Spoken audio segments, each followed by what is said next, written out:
ikvienā jomā arī automašīnas defektu diagnosticēšanas tehnoloģijas attīstās, un mums bija ļoti interesanti iespēja iepazīties ar kādu patiešām aizraujošu un modernu autoslimību meklējamo ierīci, kas darbojas ar ultraskaņas palīdzību.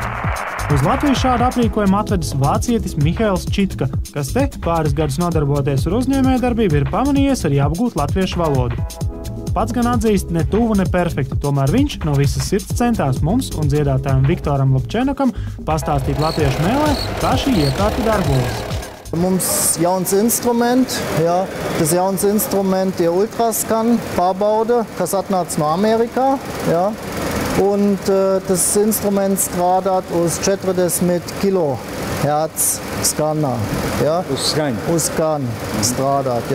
Es jums parādīju tas instruments. Tas ir tas kofers. Tas ir galvenais ir šito instrumentu. Tas ir kā liels mikrofons.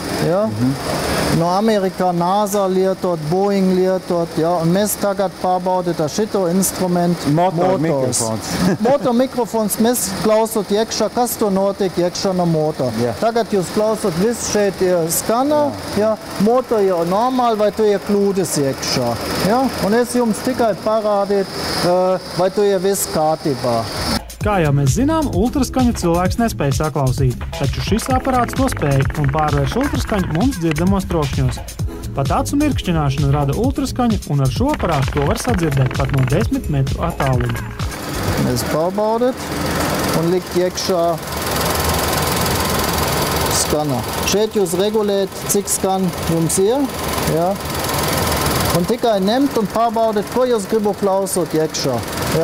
Viktoram tiek uzticēts gluži kā daktarim izklaušanāt divus vienādus Volkswagen Lupo 3-cilindru dzinējus, lai mēģinātu atrast atšķirības. Pārbaudīt, kas ir generators, kā generators strādāt. Viss ir vienādi. Vienāda, ok. Tad mēs klausot iekšā generatoru, tas gulbnis, kas to strādā. Drusku lielāks. Lielāks. Šis aparāts ir tik jutīgs, ka spēj sadzirdēt, kā griežas gultņi, kā kustas virzulis vai vārsti un tā tālāk. Listening inside which noises existing. The longer you're using some instruments or some machines, the more it's... Ieklausoties dzinējā, jūs dzirdat dažādus trokšņus. Jo ilgāk jūs šo iekārtu vai instrumentu izmantosiet, jo skaļāki ar laiku kļūs šie trokšņi. Jo vecāks dzinējs, jo skaļāk tas darbojas. Tas pats, ja jūs nomainītu ģeneratoru. Jauns ir pavisam kluss, bet jo vecāks, jo skaļāks tas kļūst. Mēs vienkārši salīdzinām, kāds ir šis skaņas līmenis. Ja augsts, tad dzinējs ir ilgi izmantot. Tad mēs varam mainīt eļļu, veikt apkopes, tīrīšanu, remontu un tā tālāk. If it's high, we know it's long time used. Of course, you can change some parameters. You can change about changing oil, about checking, taking care about condition, cleaning and things like this. Skaidrs gan ir tas, ka cilvēkam ir jābūt tiešām nopietnam autospeciālistam, lai no šīm skaņām izsecinātu, kas auto varētu būt par vainu, ja tam vispār kaut kas kait. Taču pastāv arī otrs īstenais šīs aparatūras pielietojuma veids, par kuru tad šīs sižeta gaitā arī pastāstīsim. Lūk, kad Viktors visus interesējošos punktus ir izklaušanājis, varam doties pie otra tāda paša auto. Tagad mēs pārbaudīt ar šito mašīnu, tas ir viens pats mašīna, un mēs pārbaudīt, vai tas mašīnas ir... Tādīs pašos punktiņos pieliec, lai es varētu salīdzināt. Jā, tas pats. Mēs tagad pārbaudīt.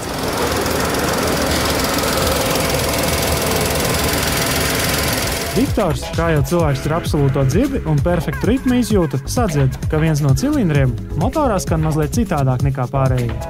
Arī ģeneratoru gultnis vienā no auto izklausījās klusāks nekā otrā, lai gan noskriens abiem auto ir ļoti līdzīgs. Jā, šitam tā kā skaļāk, tas ir viens troks. Viss ir kā līdzen, viens kaut kāds minimums. Bet jums ir ļoti labs ausis. Normāli cilvēki atnāc, tas ir viens pats 1,2 litra, tas pats kā šito. Bet ar šito instrumentu... Ar šito instrumentu jūs pārbaudat reāli, kas te ir. Bet tagad jūs redzat, abiem diviem ir viens pats motor, 1,2, bet tu ir generator labāka, tu ir generator arī labs, bet šeit ir labāka. Šitam ir labāka. Lai pēc sadzirdētās tikšķēšanas, čīkstēšanas vai šņākšanas varētu precīzi noteikt, vai ar konkrēto dzinēju detaļu viss ir kārtībā, ir jāuzkrāj pieredze. Taču, ja tas ir izdarīts, šis aparāts kļūst par ārkārtīgi noderīgu automehānika darba instrumentu. Bieži vien servisos, lai novērstu kādu vainu, sāk mainīt vienu detaļu pēc otras. Un tikai nomainot, piemēram, trešo, tiek novērsta īstā vaina. Var izmantot arī diagnostikas datorus, bet dažreiz arī tie nevar atrast vainu. Tad nu ņem detaļu laukā, pārbauda, notīra, liek atpakaļ un skatās. Tas prasa daudz laika un līdzekļu, bet te ieslēdz dzinēju un klausies, kura daļa nedarbojas kā nākas, un tas ir daudz ātrāk, un tas neprasa tik daudz līdzekļu. Servisā gadījās ideāls piemērs – mikroautobuss, kurš dīvaini svilpa. Servisa meistari ilgi pētīja un meklēja vainu, neatrada. Taču ar šo ultraskaņas rīku 5 minūtēs izdevās atrast mazu plaisiņu izplūdes kolektorā, kas radīja šādu neglītu troksni. Bet atgriezīsimies pie mūsu zilajiem Volkswageniem un piebildīsim, ka patiesībā pašos pamatos šo ultraskaņas diagnostikas ierīci ir paredzēts izmantot roku rokā ar šādu mini-datoru, kas dzirdamo skaņu ieraksta savā atmiņā. Un tagad mēs pārbaudat abiem diviem motors. Ja? Tagad viņš rādīs uzreiz arī kaut ko, ja? Mēs pārbaudat tagad. Vispirms rokas datorā tiek ievadīti dati par automodeli un dzinēju. Un tad var sākties skaņas ieraksts. 1, 5, 4, ok. Tagad mēs šito likt uz šeit un uz redzi. Jā.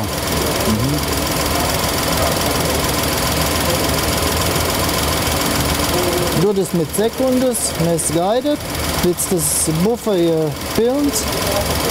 Tagad stop. Kad skaņa no dažādām dzinēju vietām ir ierakstīta, dators veic aprēķinus un nosaka kopējo trokšņu līmeni un dzinēju stāvokļa rādītāju. Tagad mēs 105. Tagad mēs pārbaudat to.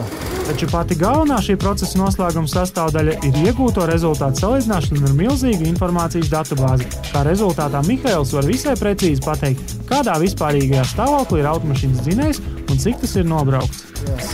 Tagad mums viss ir, un mēs pārbaudat, kas mums ir. 157. Ja? No jūsu skanā, tas ir bišķi. Ja? Bet no šito kompjūta sistēmu mēs redzēt precīzi, cik daudz tas ir. Bet abiem diviem ir ļoti labs. Ja? Tas nenozīmē, tas ir slikts mašīna. Abiem diviem ir ļoti labs stāvokļi, jūs redzēt. Ja? Iedomāsimies situāciju, kad mēs grasāmies pirkt kādu pat no Vācijas atzītu auto. Svaigs, lieliski izskatās un patīkamākais – zems noskrējiens, skaisti. Bet vai mēs tiešām varam ticēt tiem kilometru cipariņiem zem spidometra? Lūk, šis aparāts uz šo jautājumu ir spējīgs atbildēt. Ja, ar šito instrumentu mēs pārbaudat, ja tas skanā, rakstīt iekšā, un pēc tam šito datā tas lielums no motora nobraukums likt iekšā databāzi. Šito var noteikt ar šito te aparātu. Ja, un to mēs precīzi te parādīt, ko un kas, cik daudz nobraukums ir, tas ir labs stāvokļi. Neskatoties uz spidometru? Arī. Bet to ir ļoti viegli maināt, ja cilvēks paskaties no ārā. Es saprotu, tāpēc es prasu, ka neskatoties uz spidometru. Ar šito var pateikt, plus mīnus dabīgi, vai ne? Plus mīnus apmēram 10,000 kilometru tas ir. Dziedātājs Viktors Lapčenoks pēc visu redzētā un dzirdētā uzskata, ka šis aprīkojums ir gluži kā ārstam stetoskops, kad viņš klausās jūsu sirdsritmu un elpošanu. Es ar šitiem vīriem arī runāju par to, ka tur ir ļoti svarīgi, arī viņiem kā labām daktariem, kas dzird, un var konstatēt pareizo diagnozu, konstatēt to vainu, ja, kuru jāārstē. Ja. Un tāpat arī šeit ir jādzird, jo skaņas ir tur diezgan daudz skaņas, nāk visāds blakus skaņas un troksnīši visādi, bet to galveno skaņu, kas taisa slikti tam motoriņam, ne?